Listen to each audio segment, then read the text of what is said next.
Sarah Harding's breast cancer consultant has spoken about how the star fought incredibly hard before her untimely death aged 39 on Sunday.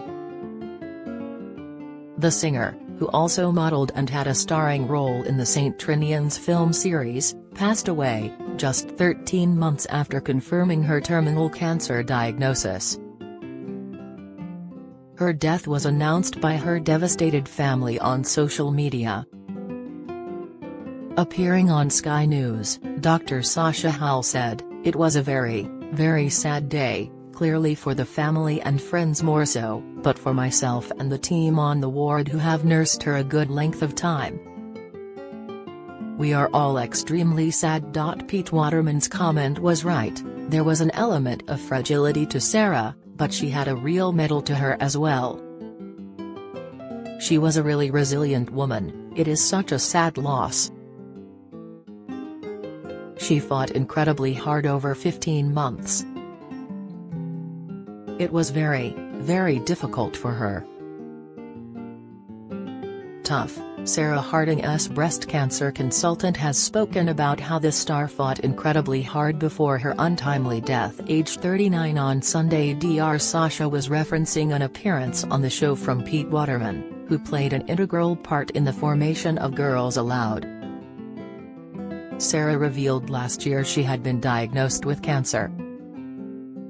A message from Sarah's mother Marie was posted to the star's Instagram account on Sunday, which read, "It's with deep heartbreak that today I'm sharing the news that my beautiful daughter Sarah has sadly passed away.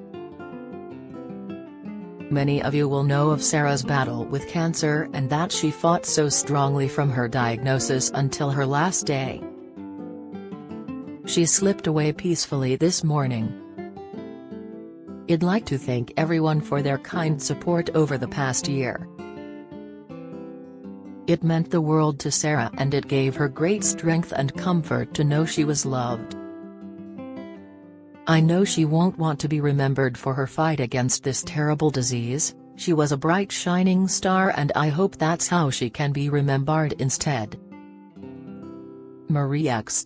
Born in Ascot, Berkshire, in 1981, Sarah spent most of her school years in Stockport, Greater Manchester. She worked in a nightclub promotions team after leaving school. She also toured northwest England performing at pubs, social clubs, and caravan parks to support herself while pushing for a career in the arts. Sarah found fame in 2002 when she won a place on Pop Stars, The Rivals, a precursor to the Pop Idol franchise. She teamed up with Cheryl, Nadine, Nicola and Kimberly in Girls Aloud and the band took the UK by storm soon after.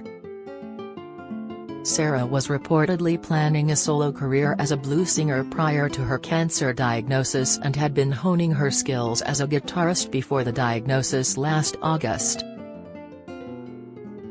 Speaking to The Sun, a source said, Sarah really wanted to revamp herself as an altogether different kind of artist to her Girls Aloud days.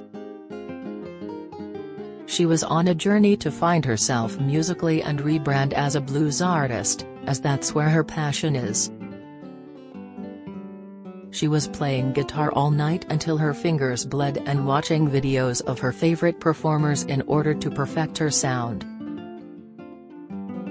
Her health issues meant she didn't get a chance to lay down any tracks, but Therese hopes she will eventually be well enough to put out the kind of music she loves. She was looking forward to being in the driving seat and surprising people. Sarah recently revealed she is taking cannabis oil to ease her pain as she continues to undergo treatment for breast cancer. In an extract from her autobiography Hear Me Out, the pop star said she decided to try the treatment after it was recommended to her by pal Duncan James. It comes after Sarah also revealed that her cancer treatment is moving in the right direction and her tumors have shrunk, since she publicly revealed her diagnosis back in August. In her book, Sarah revealed Duncan suggested she try CBD oil after he found benefits from the treatment when he suffered a back injury during a stage show. She said, had used it after he suffered a massive back injury while he was doing drag and wearing heels in Priscilla, Queen of the Desert. I figured that if it was something that could help Duncan in that situation, then I should definitely give it a go. Heartbreaking, the singer, who also modeled and had a starring role in the St. Trinian's film series, passed away on Sunday, her family announced, just 13 months after confirming her cancer diagnosis. Pictured in 2010, CBD oil is a legal cannabinoid that can be sold in the UK, and is thought to have some medicinal properties, including relieving inflammation, pain and anxiety. It comes after Sarah revealed tumors in her brain and lung have shrunk with treatment. The musician revealed she had been battling breast cancer in August 2020 and recently said she does not know how many months she has left to live after her cancer spread to her spine.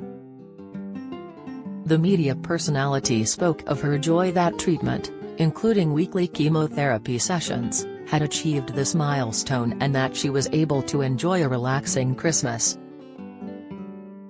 A message from Sarah's mother Marie was posted to her Instagram account.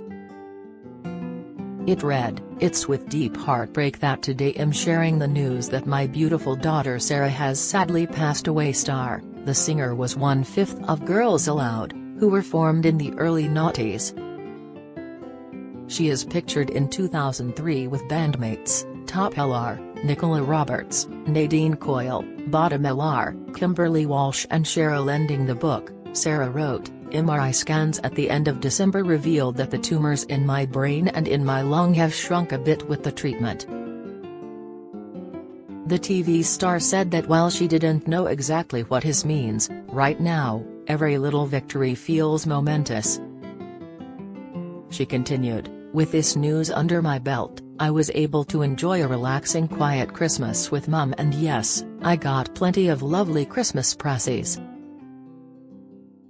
Sarah ends the book with, at the moment, I'm just grateful to wake up every day and live my best life, because now I know just how precious it is.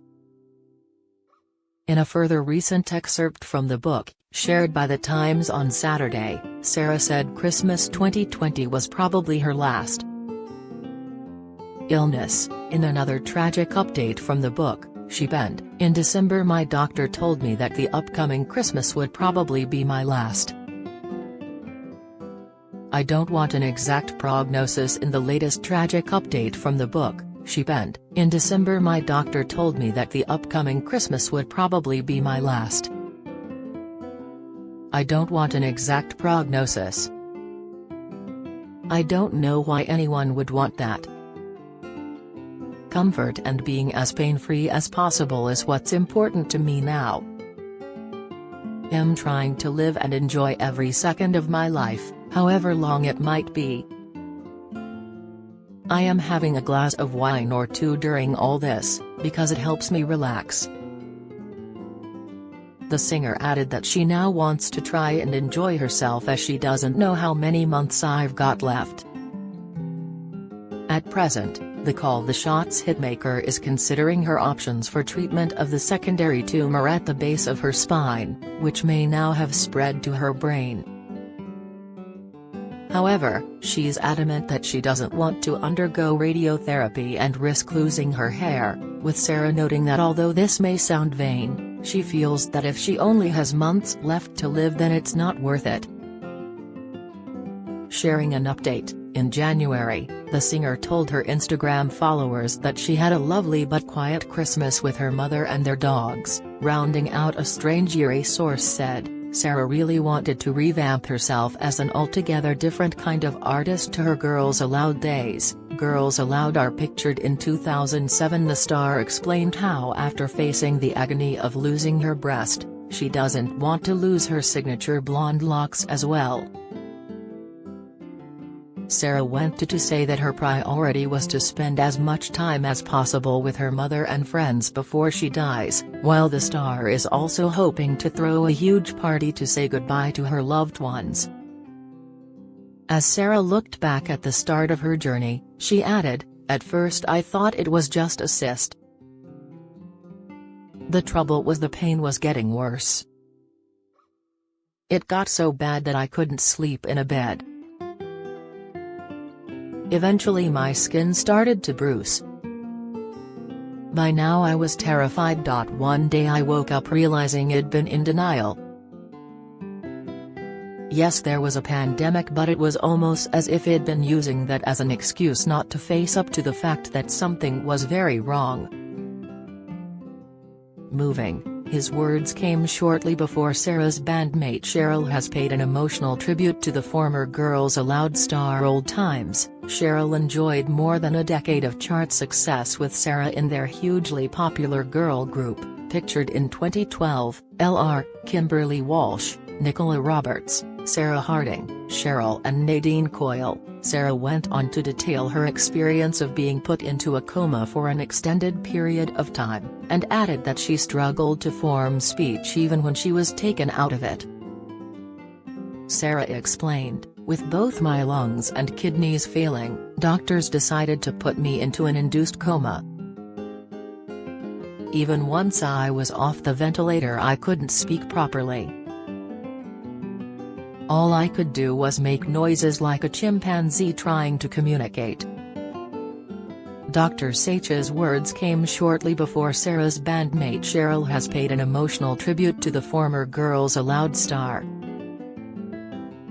Taking to Instagram on Monday afternoon, Cheryl, who enjoyed more than a decade of chart success with Sarah, shared an image of her bandmate alongside a caption in which she credited Sarah's fans for their support during her final months. Treasured memories. Cheryl and Sarah toured the world with Sarah after finding same on talent show Pop Stars, The Rivals in 2000, pictured in 2005. She wrote, "Although we knew this day would arrive, I am somehow still feeling at a loss for words that our stunning, unique, crazy, quirky, kind and soft-hearted girl has departed. As I try to navigate my way through these painfully strange and horribly unfamiliar waves of disbelief and finality I am experiencing, I wanted to extend my condolences to all of our GA fans. We were like an extended family for so long and we know so many of you by name. I wanted to make sure you knew just how much your love and continued support meant to Sarah through her most vulnerable times. She was so grateful and you really lifted her spirits when she needed you most." Touching. Girls Aloud star Kimberly Walsh has also paid tribute to her late bandmate following her untimely death. Touching. She shared a trio of throwback snaps and a heartbreaking message. "I also realize so many will be deeply affected by the circumstances of Sarah's passing. I am sending you all so much love. I love you, Sarah. Farewell." Bandmate Kimberly Walsh had previously paid tribute to her late bandmate, sharing a trio of snaps with her former bandmate, in a post that came hours after Nicola Roberts and Nadine Coyle paid tribute on social media. Kimberly, 39, Nicola, 35, Nadine, 36, and Cheryl, 38, were in the chart-topping band with Sarah from 2002 to 2013. On Monday morning, Kimberly posted, "Beautiful Sarah, this hurts so bad. To wake up and know that you are really gone is too much to bear. Hearing your infectious chuckle was one of my favorite things in the world. Your fire burned so bright and you loved, lived and laughed so hard. Sending love and strength to everyone who is grieving today.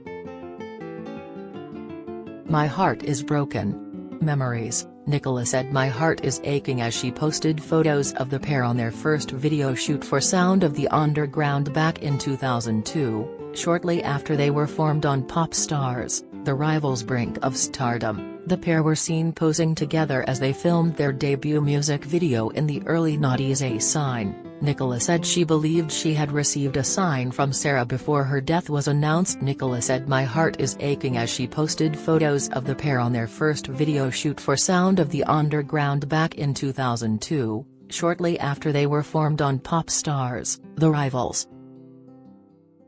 She wrote, "I'm absolutely devastated and I can't accept that this day has come. My heart is aching and all day everything we went through together has raced round my mind. Especially this last year since her diagnosis, as hard as the year has been, our new memories are strong in my heart. There are so many things to say and at first it felt too personal to put them here, and then I remembered that there are so many other people grieving her too. A part of me or us isn't here anymore and it's unthinkable and painful and utterly cruel. She would have loved your messages today. Electric Girl, you made us. You gave it everything and still with a smile. A white butterfly flew past my window this morning before I knew, it must have been you." Nadine wrote, "I am absolutely devastated. I can't think of words that could possibly express how I feel about this girl and what she means to me. I know so many of you will be feeling this way. For now I'm sending so much love to you. If you have been affected by this story, call Macmillan Cancer Support on 0808 800 80000 RIP. Nadine was the first member of the band to pay tribute on social media as she shared a photo of Sarah along with a heartfelt message. Bandmates, Sarah and Nadine are pictured in 2004 in Dublin, Ireland.